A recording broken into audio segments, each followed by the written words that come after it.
Welcome back to our channel. ఈరోజు recipe చెక్క గారెలు. సంక్రాంతి పండగకి మేము స్పెషల్గా చెక్క గారెలు చేసుకుంటాము. నోట్లో వేసుకుంటే కరిగిపోయే విధంగా ఎలా రెడీ చేసుకోవాలి చెక్క గారెలు అన్నది నేను ఈ వీడియోలో చూపించబోతున్నాను. 2 కేజీల బియ్యం పిండి తీసుకున్నాను. అందులోకి కావలసిన పదార్థాలు: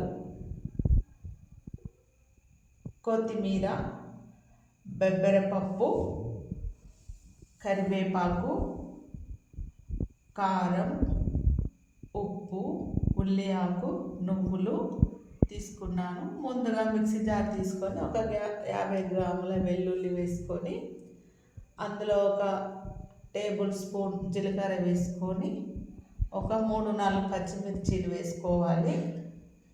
వేసుకొని గ్రైండ్ చేసుకొని ఈ పేస్ట్ను పక్కన పెట్టేసుకోవాలి. పేస్ట్ అనేది ఈ విధంగా మనము రెడీ చేసుకోవాలి. ఇప్పుడు ఇందులో 2 కేజీల బియ్యం పిండి తీసుకున్నాను కదా, అందులో ఇప్పుడు ఒక 100 గ్రాముల నువ్వులు వేసుకోవాలి. అలాగే 1 కప్పు ఉల్లి ఆకు, అలాగే 1 కప్పు కరివేపాకు, 1 కప్పు కొత్తిమీర ఆకు వేసుకోవాలి. వేసుకున్న తర్వాత ఇప్పుడు అందులో ముందుగా వెల్లుల్లి, జీలకర్ర, పచ్చిమిర్చి పేస్ట్ చేసుకున్నాం కదా, అది కూడా వేసుకోవాలి. వేసుకొని బెబ్బెరపప్పు, నానబెట్టిన బెబ్బెరపప్పు వేసుకోవాలి. ఒక 200 గ్రామ్స్ నేను వేసుకున్నాను. కరకరలాడుతూ ఉంటాయి చెక్కలు.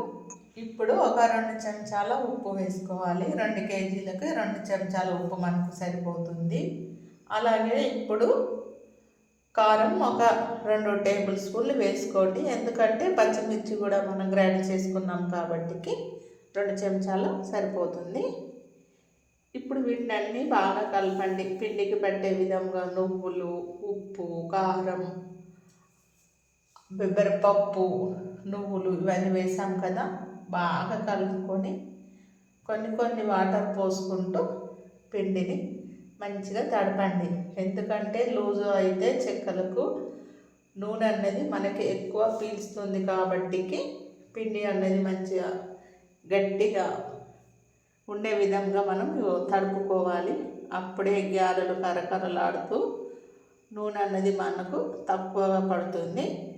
పిండి అన్నది ఆ విధంగా ఉండాలి. చెక్ చేసుకోండి. ఇప్పుడు ఒక కవర్ తీసుకొని కవర్కి నూనె రాయండి. కొంచెం నూనె చూపించిన విధంగా నూనె రాసి ఒక చిన్న ఉండ తీసుకొని కవర్ పెట్టి కవర్ మీద మళ్ళీ కవర్ వేసి ఇలా ప్రెస్ చేయండి. అంతే, రౌండ్గా వచ్చేస్తుంది. ఎక్కువ మనకు ఇబ్బంది కాదు. మధ్యలో ఒక చిన్న హోల్ పెట్టుకోండి. మధ్యలో కూడా చెక్క గారె మంచిగా కాలుతుంది.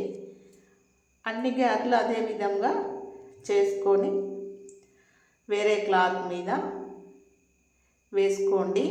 కొంచెం మనకు చెక్కలు అనేది కొంచెం ఆరితే నూనె కూడా తక్కువ పడుతుంది. కరకరలాడుతూ ఉంటాయి. చాలా టేస్ట్గా ఉంటాయి.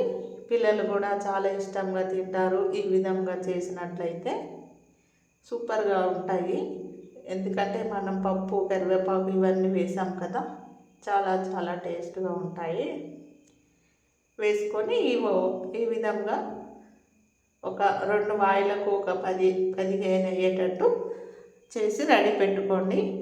ఇప్పుడు స్టవ్ వెలిగించుకొని కడాయి పెట్టుకొని ఆయిల్ పోసుకొని నూనె వేడెక్కిన తర్వాత గారెలు నూనెలో మెల్లిగా వదలండి. నూనె మీద పడే ప్రమాదం ఉంది కాబట్టి నిదానంగా వేసుకోండి. వేసుకొని వీటిని మరోవైపు కూడా తిప్పుకోండి. ఎందుకంటే 2 సైడ్లు మంచిగా కాలుతూనే చెక్క గారెలు కరకరలాడుతూ ఉంటాయి. ఈ చెక్క గారెలు సంక్రాంతికి మేము చేసుకుంటూ ఉంటాము. చూడండి, మంచిగా రెడ్ కలర్ రావాలి గారెలు అనేవి. ఇప్పుడు నూనెలో నుంచి తీసేయండి. అంతే. ఈ చెక్క గారెలు చాలా టేస్ట్గా ఉంటాయి.